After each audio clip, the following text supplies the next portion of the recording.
Meus irmãos, queria convidá-los a abrirem a palavra de Deus no livro de Atos, capítulo 8.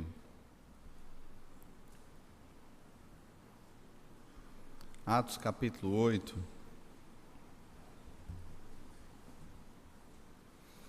Nós temos refletido aqui no mês de julho sobre esse tema, que eu creio ser bem propício para a nossa realidade, espiritualidade líquida, uma espiritualidade que busca os seus próprios interesses, a espiritualidade do consumo, a espiritualidade que, da mesma forma que é construída, também é desfeita, segundo as conveniências de cada um. Atos capítulo 8, eu vou ler a partir do versículo 1 até o versículo 25, ok? Atos 8, nos diz assim a palavra do Senhor. Saulo consentia na sua morte, aqui tratando da morte de Estevão. Naquele dia levantou-se grande perseguição contra a igreja em Jerusalém, e todos, exceto os apóstolos, foram dispersos pelas regiões da Judéia e Samaria. Alguns homens piedosos sepultaram Estevão, fizeram grande pranto sobre ele. Saulo, porém, assolava a igreja, entrando pelas casas e arrastando homens e mulheres, encerrava-os no cárcere. Entrementes, os que foram dispersos iam por toda parte, pregando a palavra. Filipe, descendo à cidade de Samaria, anunciava-lhes a Cristo. As multidões atendiam unânimes às coisas que Filipe dizia, ouvindo-as e vendo os sinais que ele operava. Pois os espíritos imundos de muitos possessos saíam gritando em alta voz, e muitos paralíticos e coxos foram curados. E houve grande alegria naquela cidade. Ora, havia certo homem chamado Simão, que ali praticava a mágica, iludindo o povo de Samaria, insinuando ser ele grande vulto, ao qual todos davam ouvidos, do menor ao maior, dizendo: este homem é o poder de Deus, chamado o grande poder. Aderiram a ele porque havia muito os iludira com mágicas. Quando, porém, deram crédito a Filipe, que os evangelizava a respeito do reino de Deus e do nome de Jesus Cristo, iam sendo batizados assim homens como mulheres. O próprio Simão abraçou a fé e, tendo sido batizado, acompanhava Filipe de perto, observando extasiado os sinais e grandes milagres praticados. Ouvindo os apóstolos que estavam em Jerusalém, que Samaria recebera a palavra de Deus, enviaram-lhe Pedro e João, os quais, descendo para lá, oraram por eles, para que recebessem o Espírito Santo, porquanto não havia ainda descido sobre nenhum deles, mas somente haviam sido batizados em o nome do Senhor Jesus. Então lhes impunham as mãos e recebiam estes o Espírito Santo.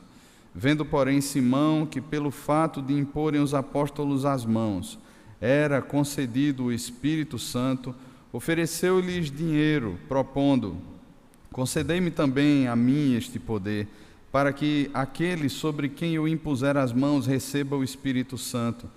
Pedro, porém, lhe respondeu: o teu dinheiro seja contigo para a perdição, pois julgastes adquirir por meio dele o dom de Deus. Não tens parte nem sorte nesse ministério, porque o teu coração não é reto diante de Deus. Arrepende-te, pois, da tua maldade e roga ao Senhor, talvez te seja perdoado o intento do coração, pois vejo que estás em fel de amargura e laço de iniquidade. Respondendo, porém, Simão lhes pediu: rogai vós por mim ao Senhor, para que nada do que disseste sobrevenha a mim. Eles, porém, havendo testificado e falado a palavra do Senhor, voltaram para Jerusalém e evangelizavam muitas aldeias dos samaritanos. Amém. Vamos orar mais uma vez.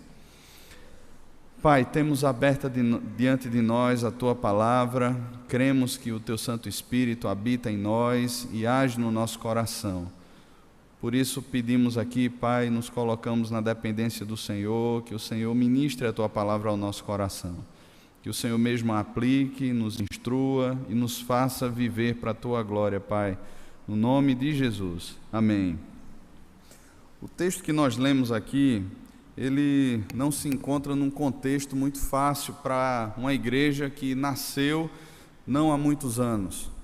A igreja ali em Jerusalém, ela estava crescendo, isso se tornou notório, as lideranças judaicas da época, e houve uma severa perseguição naqueles dias. A primeira grande perseguição que a igreja sentiu desde o seu nascimento, pelo menos quando a gente analisa aqui a partir do livro de Atos, até porque a igreja ela nasce desde muito tempo atrás, ainda no Antigo Testamento, no princípio de todas as coisas.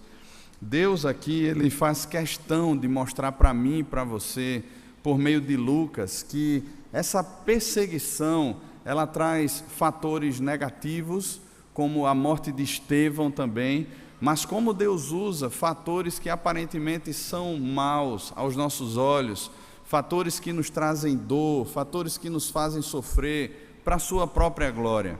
Era necessário que a perseguição existisse, a igreja foi dispersa, os apóstolos eles permaneceram em Jerusalém, e um homem cheio do Espírito Santo, chamado Filipe, um diácono, ele não era um dos apóstolos, era um dos diáconos. E se você vê, por exemplo, Atos capítulo 6, no versículo 5, você vai encontrar ali pela primeira vez aparecendo Filipe como sendo ordenado a diácono ali para servir a igreja.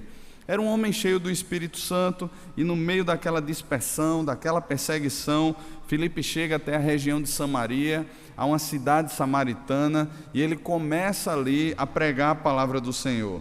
O fato é que a pregação de Filipe consegue abraçar ou consegue atender a uma multidão muito grande. As multidões começam a seguir a pregação de Filipe, vendo os sinais também que eram operados por Filipe, onde Deus operava esses sinais pela vida de Filipe, ou usando Filipe como instrumento, e as pessoas começam a atender a voz do Evangelho, a pregação do Evangelho.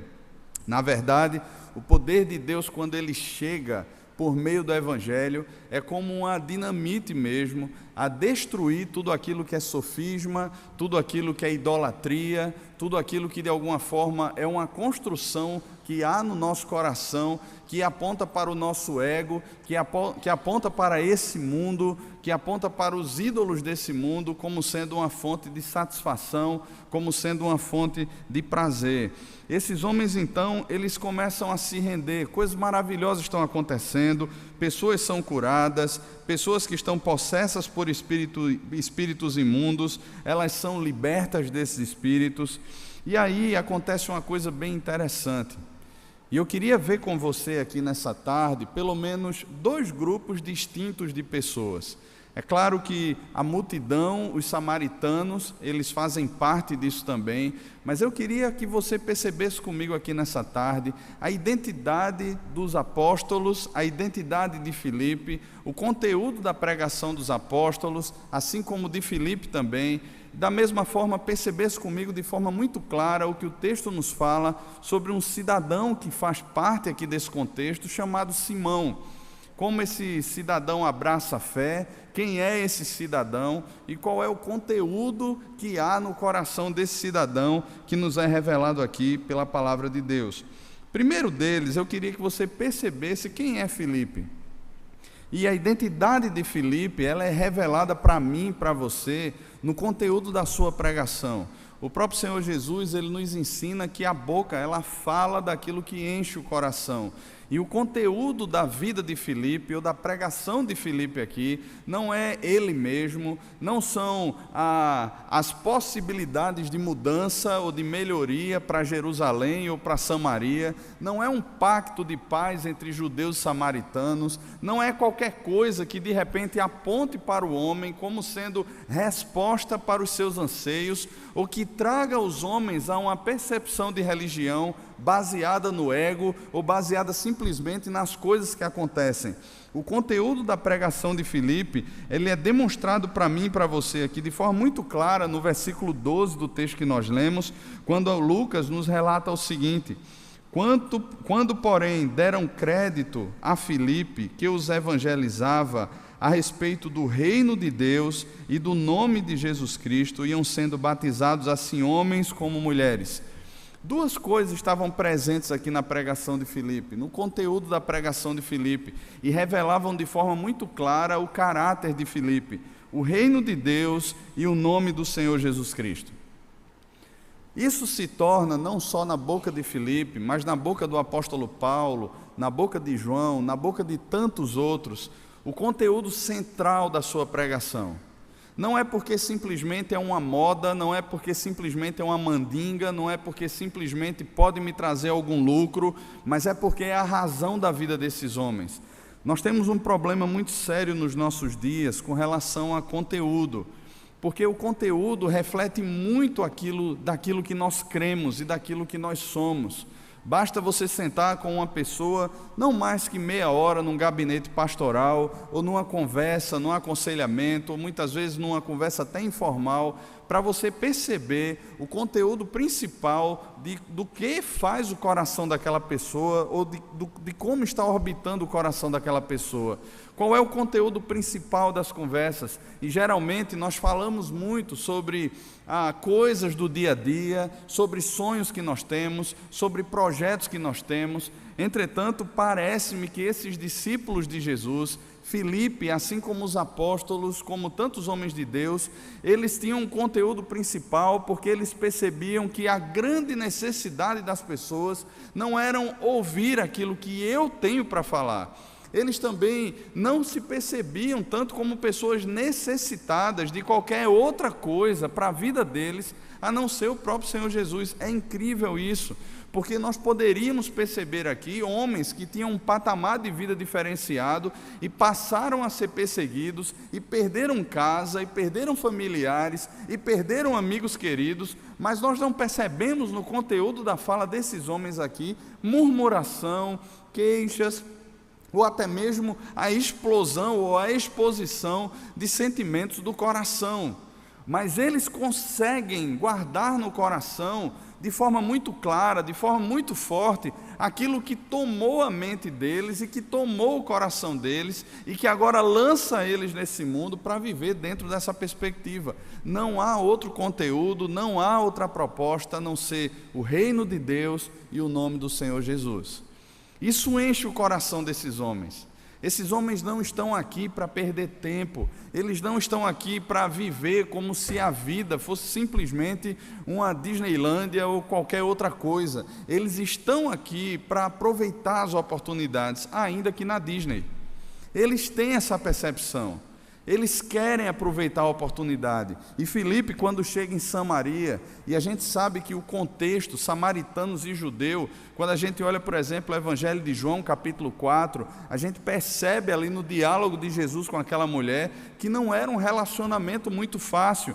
Aquela mulher olha para Jesus assim: como sendo tu judeu, pedes de beber a mim, que sou samaritana? Olha, os judeus não se dão com os samaritanos, que história é essa?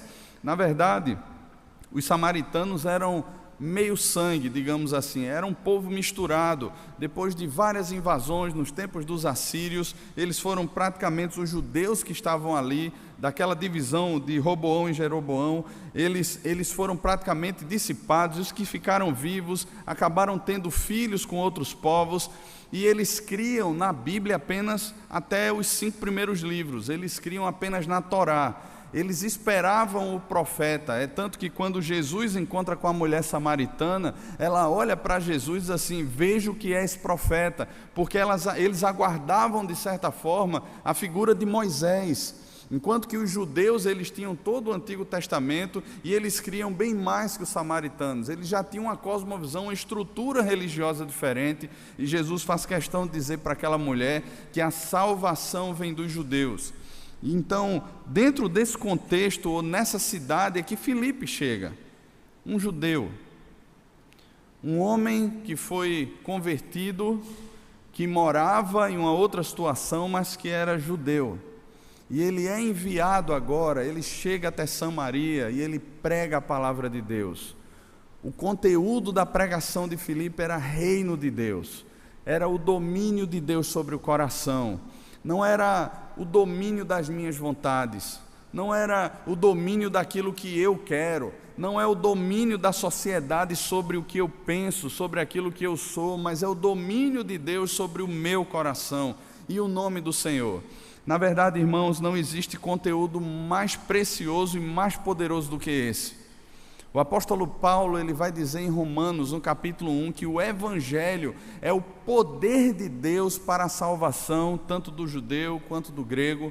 Ele é o poder de Deus, é o evangelho, é o poder de Deus, é a pessoa do Senhor Jesus. Jesus, ele é o evangelho de Deus, ele é a boa nova de Deus, ele é aquele que nasceu, aquele que foi crucificado e ressuscitou para me justificar dos pecados, para pagar o preço, para me apresentar santo, puro, perfeito diante de Deus, não por valor algum intrínseco, não por algum bem que eu houvesse feito, mas por pura graça, por meio da sua justiça, por meio da sua retidão, ele me tornou santo e digno diante de Deus. Esse era o conteúdo da pregação de Filipe. Por outro lado, havia um homem chamado Simão. Simão era um mágico, era um ilusionista, era alguém que ganhava dinheiro, que sobrevivia à custa do engano, à custa da mentira. Era alguém acostumado a fazer artes mágicas e iludir as pessoas. E é interessante aqui no versículo 10, que diz que todos davam ouvidos, do menor ao maior. Essa é uma expressão bíblica para dizer que Simão era ouvido por toda a população daquela cidade, do menor ao maior, ou homens e mulheres. Quer dizer, ou traz para mim e para você, dentro do contexto bíblico, que todos davam ouvido a Simão, todos, indistintamente. Simão era um homem aceito e o seu discurso era ouvido e acatado pelas diversas camadas sociais daquela época lá em Samaria, por todo tipo de pessoa lá em Samaria, tanto homens como mulheres, como crianças, como já pessoas mais velhas. Todos eles acatavam aquilo que Simão dizia, ao ponto de considerarem Simão como sendo o grande poder. Agora perceba comigo aqui esse contraste. Se o evangelho é o poder de Deus, e se Jesus é o evangelho, imagina a que patamar Simão estava sendo colocado ali em Samaria. Ele estava sendo considerado como um tipo de Deus, não era simplesmente um homem, mas Simão era colocado no patamar de um Deus ali em Samaria. As pessoas literalmente adoravam a Simão, as pessoas consideravam o que Simão falava, para elas aquilo ali era regra de fé e prática, era a Bíblia que eles tinham, era a crença que eles tinham. Eles adotaram um homem como sendo agora aquele que os guiaria. É isso que Lucas está querendo dizer aqui, é o grande vulto, é o grande poder, é o poder de Deus. Perceba que toda idolatria, ela se apresenta exatamente assim para nós. Todo o caminho idólatra do nosso coração, ele se apresenta como uma proposta redentiva. Nunca é como simplesmente uma coisa de menos, nunca é como simplesmente algo que a gente olha assim e diz assim, não, mas o que é que tem de mais? Hoje pela manhã, na classe dos homens, a gente estava conversando um pouco sobre isso, e uma pessoa falou de forma muito apropriada. Essas coisas, elas não chegam de maneira avassaladora. Simão, de repente, não surgiu no cenário já como sendo o grande poder, mas a carreira de Simão, e é o que Lucas relata aqui para a gente, porque já fazia tempo que ele iludia aquelas pessoas, há muito ele praticava essas artes. A carreira de Simão, ela foi sendo construída de forma sutil, de forma sorrateira, e assim é a idolatria no nosso coração. Ela nunca vai entrar no nosso coração de modo que a gente trave na primeira vez que a gente percebe, mas ela entra de forma sorrateira, ela entra de forma sutil, e a proposta é sempre a mesma: promover para o nosso coração poder, de alguma forma conforto e prazer.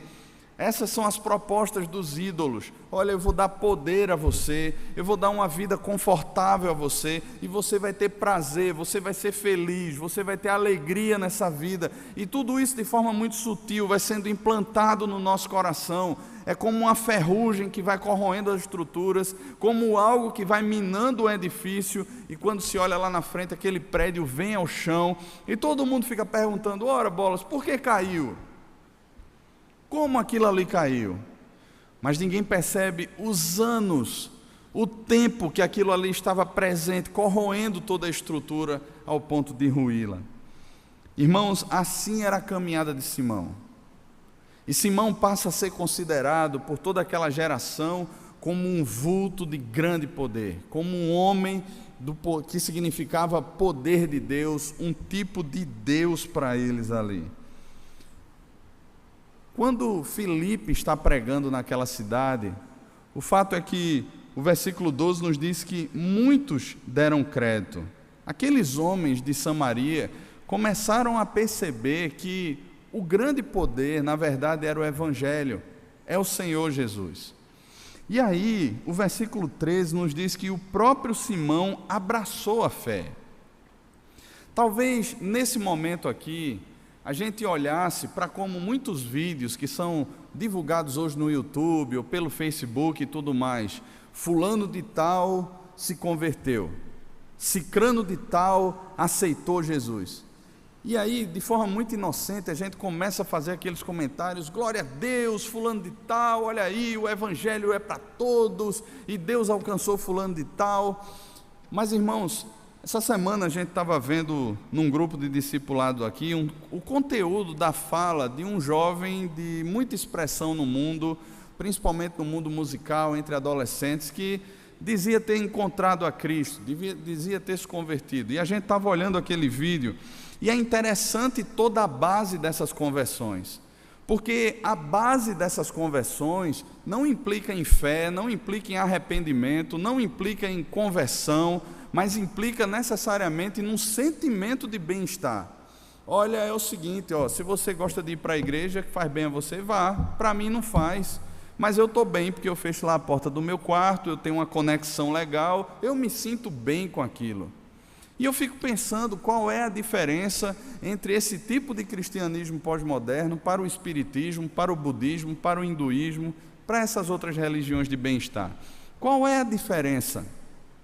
A diferença é que só muda o nome do Deus, mas que a filosofia continua sendo a mesma. É algo que me satisfaz, é algo que faz bem para mim, é a comunidade ou o lugar ou as pessoas que de alguma forma me agradam, pensam como eu, me aceitam como eu sou, não estão nem aí se eu estou em pecado, se eu não estou. Na verdade, as pregações e tudo o que acontece é para que eu me sinta bem, é para que traga um conforto para o meu eu, e é tão bom esse tipo de caminhada.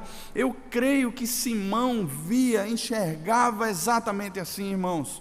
Ele abraça esse tipo de fé, ele não abraça, em nenhum momento aqui fica claro para a gente que Simão se converteu ao Senhor. Esse abraçar da fé acaba sendo desmascarado depois pelo discurso do próprio apóstolo Pedro.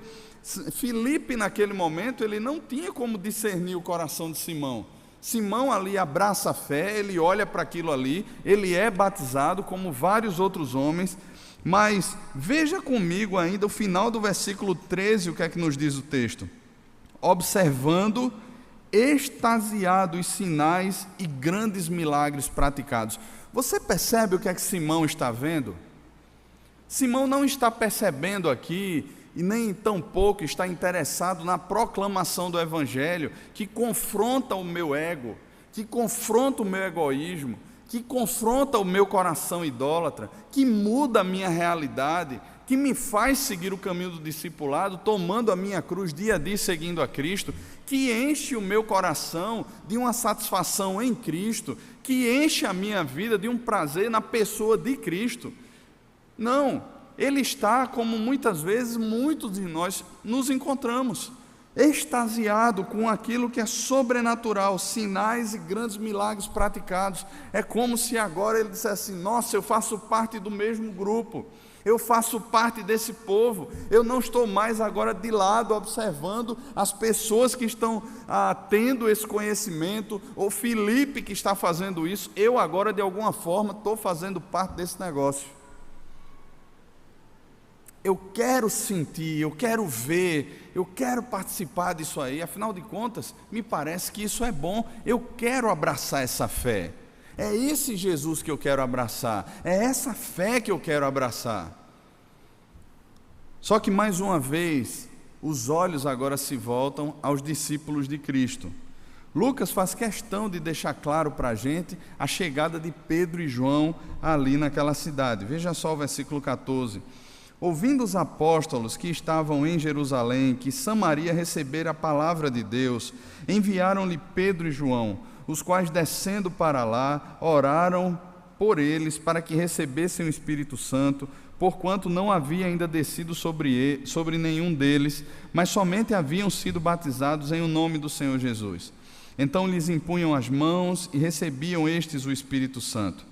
Interessante isso, irmãos, porque a própria Bíblia vai deixar claro para a gente, Efésios capítulo 2, Efésios capítulo 1 também, a carta aos Romanos, de uma forma geral, as cartas de Paulo, deixa claro para a gente que nós recebemos o Espírito Santo no momento em que nós cremos. E nós temos aqui nesse texto uma aparente contradição. Nós sabemos que estamos lidando com a narrativa.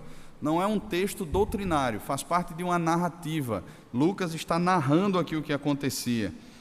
E nós precisamos aprender a identificar isso aqui para que a gente não caia no erro de pensar que uma coisa é conversão, uma coisa é ter uma certa habitação do Espírito Santo, outra coisa é ser batizado com o Espírito Santo. De fato, não há distinção, irmãos. Todos nós, todos aqueles que creram, foram batizados com o Espírito Santo. O que Lucas faz questão de deixar claro aqui para nós, faz parte do desenvolvimento, ou dessa progressão, do crescimento do Evangelho. Pense que na mente de Pedro e João, por serem judeus, só os judeus eram alvo do Evangelho. Até agora a igreja estava em Jerusalém, a igreja está agora em Samaria, em terra de gentio. E o fato de eles ali começarem a crer na palavra de Deus, o fato da igreja enviar Pedro e João para lá, traz um significado muito forte, porque quando eles oram por aqueles irmãos e percebem que algo diferente acontece, aqueles irmãos recebem o Espírito Santo, manifestam aquilo de alguma forma, eles olham para aquilo ali como sendo concretização da promessa de Deus. É certo que parece-me que Pedro tem um coração um pouco mais endurecido, e depois, no episódio lá de Cornélio, Deus faz questão de dizer a Pedro que Pedro não deveria tornar imundo aquilo que Deus estava purificando, e que os gentios também recebiam o Espírito Santo. E nesse episódio aqui é exatamente isso que está acontecendo. Eles percebem que o Espírito Santo não foi dado apenas para os judeus, mas que os gentios também recebem o dom do Espírito Santo. Só que Simão, quando olha para tudo isso, Simão agora cresce os olhos. Você percebe isso aqui de forma muito clara no versículo 18. Vendo, porém, Simão que pelo fato de imporem os apóstolos as mãos, era concedido o Espírito Santo, ofereceu-lhes dinheiro, propondo: concedei-me também a mim este poder, para que aquele sobre quem eu impuser as mãos receba o Espírito Santo. Simão aqui, em outras palavras, está dizendo assim: olha, eu quero pagar para ser apóstolo também. E na verdade ele não estava fazendo nada de diferente do que acontecia em muitos locais naqueles tempos. Muitos vendiam o sacerdócio, isso pensando de forma no mundo dos pagãos. Muitos vendiam seu sacerdócio, muitos vendiam seus títulos eclesiásticos. Hoje pela manhã, o pastor Sávio pregou aqui sobre aquele sacerdote da casa de Mica. O sujeito não era nem sacerdote, não era levita, não era da tribo de Levi, era da tribo de Judá. Aquele homem se vende para Mica por um sustento anual, por uma estola sacerdotal. Daqui a pouco, quando os danitas chegam ali e lhe oferecem agora: olha, você não vai ser sacerdote apenas de uma casa, você vai ser sacerdote de toda uma tribo. Aquele homem prontamente aceita aquele convite tão promissor para a sua carreira. Ele se vende facilmente. E da mesma forma, muitos sacerdotes pagãos nessa época aqui vendiam os seus títulos, vendiam aquilo que era deles de alguma forma, trocavam aquilo por alguma moeda, por algum dinheiro, algo que desse algum tipo de subsistência ou algum tipo de lucro para eles. E o que Simão está oferecendo aqui é algo que é comum a eles. Olha, eu quero pagar para ser igual a vocês. Eu quero ter esse poder também. de poder impor as mãos e as pessoas receberem esse danado desse tal de Espírito Santo aí. Eu quero esse poder. Esse negócio aí é bom demais. Esse negócio dá lucro, dá fama. Eu quero esse negócio para mim. É isso que Simão está querendo. E aqui, quando Pedro olha para Simão, Pedro percebe de forma muito clara o coração de Simão. Pedro não vai discutir aqui com a teologia de Simão. Nem Pedro vai chegar para Simão, como muitas vezes nós somos treinados, a dizer simplesmente assim: olha, isso é pecado, isso não é pecado, isso pode, isso não pode, Simão. Simão, o que é isso? Você é novo convertido, é membro da igreja de Samaria, que história é essa? Não pode fazer isso. Mas Pedro, ele discerne o caminho do coração. E é o que nós precisamos, irmãos, aprender por meio da palavra de Deus. Ver de fato aquilo que Deus vê. Não que Deus não esteja observando o pecado. Nós temos um tipo de gíria evangélica que a gente fala, que diz mais ou menos assim, que Deus ama o pecador, mas odeia o pecado. Mas isso não é verdade, irmãos, porque Deus, ele odeia o pecador. O apóstolo Paulo, em Efésios capítulo 2, vai nos dizer que todos nós éramos filhos da ira de Deus. Filhos da ira de Deus. Isso quer dizer que jamais teríamos algum valor ou alguma coisa boa para apresentar a Deus que apontasse para um tipo de redenção ou de justificação pessoal. Jamais, nenhum de nós teríamos. O valor que passamos a ter foi imputado a nós por Cristo. Jesus nos deu valor, Jesus nos deu sentido, Jesus nos deu identidade, Jesus nos deu propósito nessa vida, Ele nos deu sentido, significado nessa vida. E o que Simão está tentando fazer aqui é um caminho paralelo, e o coração dele fica revelado nisso. Simão, não é por meio do dinheiro, seja o seu dinheiro, assim como você, para a perdição. O que Pedro está dizendo aqui, de forma muito dura, mas de forma muito verdadeira e sincera a Simão, é que o coração de Simão, ou que o caminho do coração de Simão é um caminho de perdição. E ele faz questão de dizer lá na frente, no versículo 20, que ele está em fel de amargura e em laço de iniquidade. Esse não é o caminho de alguém que conheceu a Deus, não é o caminho de alguém que foi convertido, não é o caminho de alguém que teve um encontro verdadeiro com Deus, que se arrependeu dos seus pecados, que agora anda com Cristo, mas esse é o caminho interesseiro, esse é o caminho das mãos, ou de desejar as mãos de Deus, é o caminho do bem-estar, é o caminho do lucro, é o caminho de alguém que simplesmente ainda está buscando nessa vida algum tipo de sentido, algum tipo de significado, algum tipo de identidade, algo que faça as pessoas olharem para ele e dizer assim: olha, você tem um valor, você é útil, você é precioso, você é o grande poder, você é o grande vulto, você é uma pessoa de renome, olha, você é o cara. É exatamente isso que Simão está buscando. E Pedro deixa claro que esse caminho é um caminho de fel de amargura, é um caminho de laço de iniquidade, e que o coração de Simão não é reto diante de Deus. O versículo 21 faz questão de dizer isso: não tens parte nem sorte nesse ministério, porque o teu coração não é reto. E você pode traduzir aqui: seu coração não é íntegro diante de Deus. Seu coração não é justo diante de Deus, ou justificado diante de Deus. O seu coração não conhece a Cristo, permanece em iniquidade. É assim que Simão é descascado ali pelo Espírito Santo, que usou Pedro de forma tão apropriada. Meus irmãos, nós percebemos aqui de forma muito clara a espiritualidade daqueles que são discípulos de Cristo. O conteúdo da vida desses homens, a base da vida desses homens, é o Evangelho, é o Senhor Jesus. Pedro, a história nos narra que ele foi crucificado de cabeça para baixo. O apóstolo Paulo foi decapitado. João, depois de muitos anos exilado, ainda volta. Ninguém sabe ao certo como se deu a sua morte. Mas todos eles foram homens que sofreram. Todos eles foram homens que pagaram um preço muito caro, e esse preço foi a própria vida. Porque a base da vida desses homens era o Senhor Jesus. O Senhor Jesus deixa claro para esses homens que eles não deveriam se encantar pelo fato das coisas acontecerem. Quando, por exemplo, Jesus envia aqueles 70, e eles voltam maravilhados, dizendo: Senhor, os espíritos se submetem, pessoas são curadas. Jesus diz àqueles homens, trazendo eles de volta para o caminho: olha, não se alegrem por causa dessas coisas, se alegrem porque o nome de vocês está arrolado nos céus.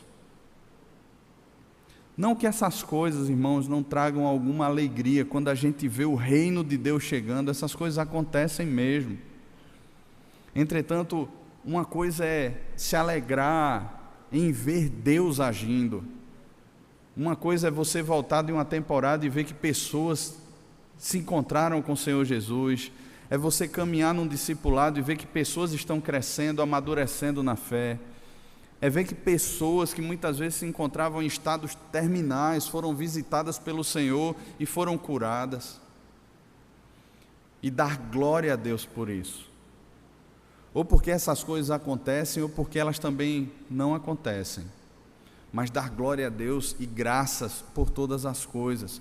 Outra coisa é o coração estar tão apegado a essas coisas, a ponto de dizer assim, só é de Deus quando isso acontece, e muitas vezes vir para os cultos, ou ir para determinados locais, com aquele interesse no coração: eu vou por causa disso, eu vou porque lá eu vou sentir alguma coisa, tem aquele arrepio especial, lá eu choro, e lá quando aquele homem fala e faz aquele malabarismo, alguma coisa do tipo, as coisas acontecem, e lá tem aquela oração do poder, e lá tem isso, e eu vou tocar na TV, e eu vou botar o copo d'água, e eu vou fazer não sei o quê. Irmãos, esses interesses, esse tipo de espiritualidade de consumo, esse tipo de espiritualidade que é hoje, até aparecer o próximo Deus, que vai aparecer aí falando um bocado de novas coisas e vão levar muitos seguidores. Esse tipo de espiritualidade líquida fica muito clara diante da pregação do Evangelho.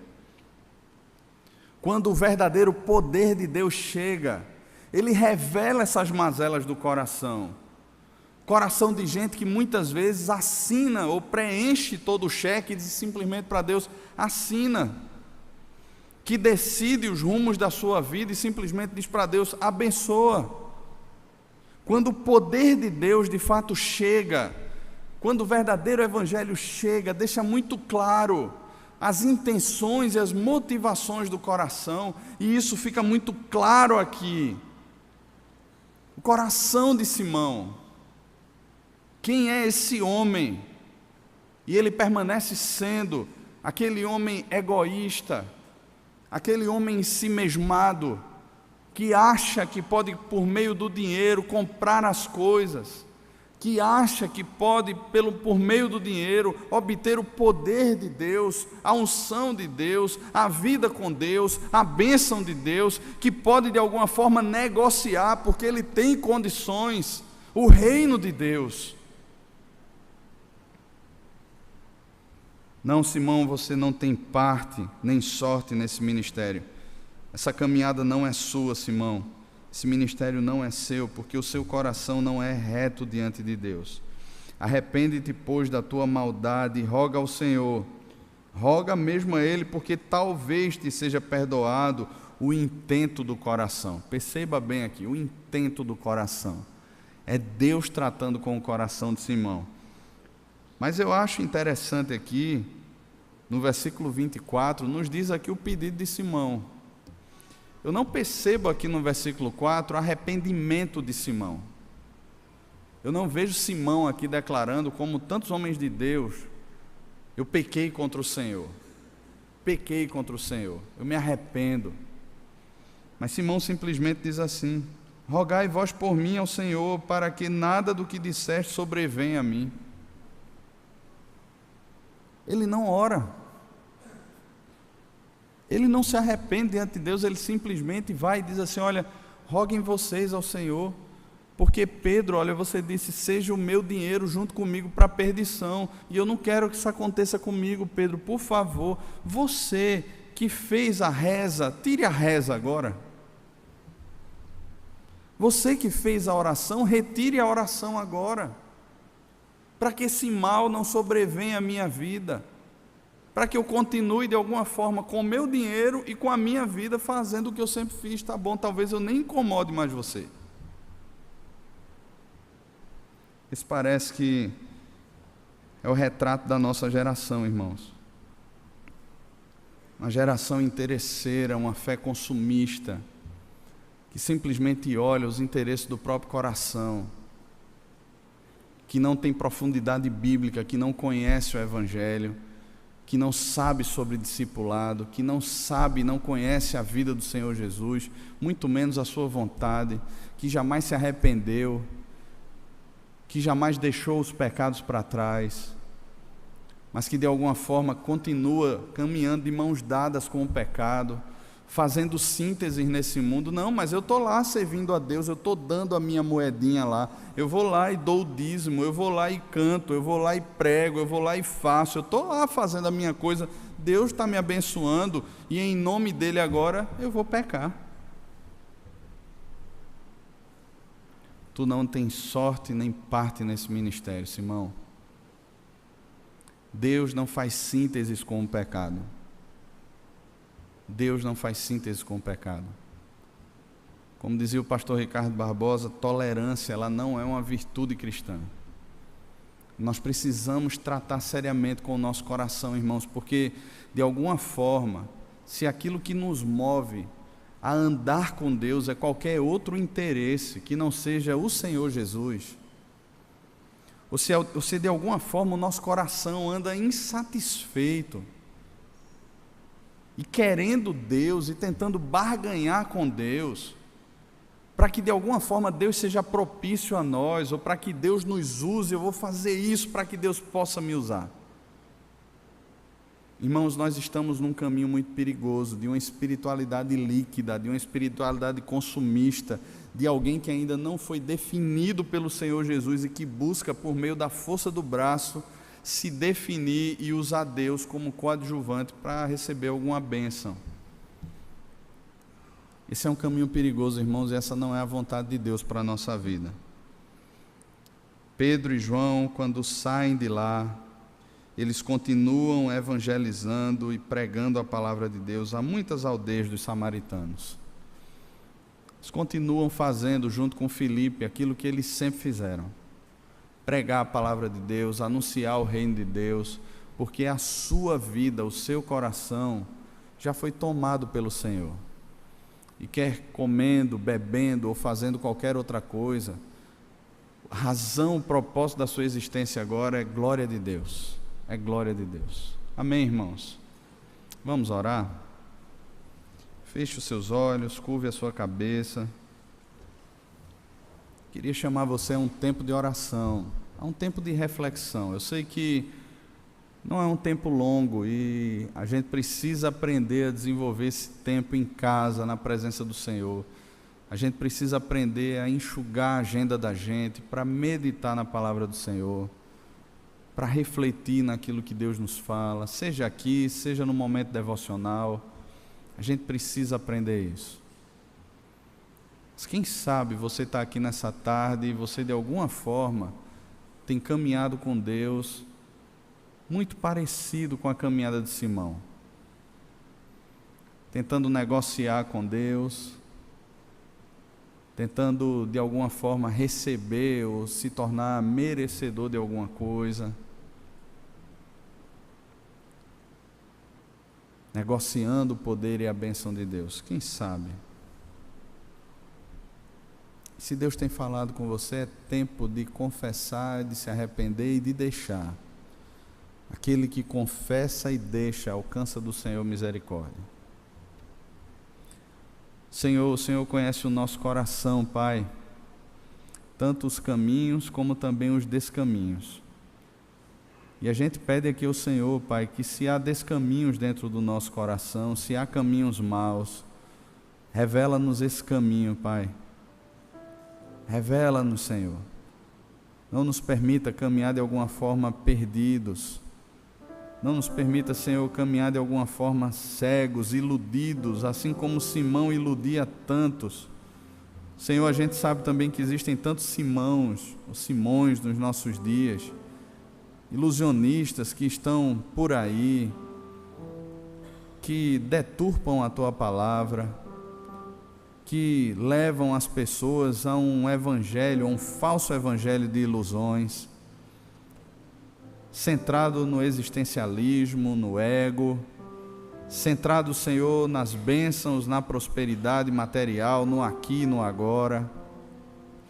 Senhor, a gente sabe, Pai, que o verdadeiro bem-estar do coração, ele é tido na Tua presença, Pai. Nós lemos aqui no início desse culto que na Tua presença há plenitude de alegria e delícias perpetuamente. A gente sabe também que podemos enfrentar qualquer situação, Pai, seja ela favorável ou desfavorável, porque há um Deus que nos fortalece. Nós sabemos, Pai, que somos amados e guardados pelo Senhor. Então, Pai, nos livra desses campos de tentação, desses caminhos, Pai, que muitas vezes se apresentam a nós como sendo caminhos bons, mas são caminhos maus, são rotas paralelas.